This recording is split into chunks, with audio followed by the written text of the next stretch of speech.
Once again, Daenerys Targaryen has been pulled into a real-world power struggle as a shorthand for dominance, intimidation, and leverage. Once again, she's being invoked as a fantasy of unchecked authority, with Dracarys, fire, and dragons as keywords, by people who fundamentally misunderstand who she is, what her story is about, and even what her name is. When someone says, "I'm Khaleesi, I have dragons," what they're actually doing is collapsing an entire character arc into a threat metaphor. They're stripping Daenerys of her ethics, her doubt, her sacrifice, and her failures, as well as her successes, and keeping only the aesthetic of power. And that's the issue, because Daenerys' story is not about ruling through fear. It's about what it costs to try to rule ethically in a world that punishes mercy, compromises reform, and rewards cruelty. Now, the reason this conversation has resurfaced is because of a specific comparison, one that frames Daenerys as a figure of leverage. In a text message from Blake Lively to Justin Baldoni, Lively wrote, "If you ever get around to watching Game of Thrones,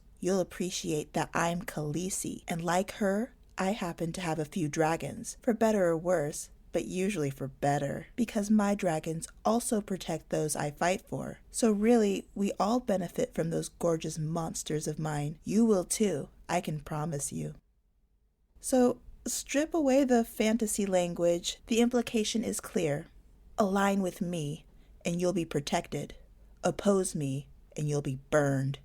And the parallel didn't stop there. In subsequent messages, Lively and Taylor Swift continued the dragon imagery. Lively said, "I have never felt more like Khaleesi. I have dragons, except my dragons are bred with Cersei herself."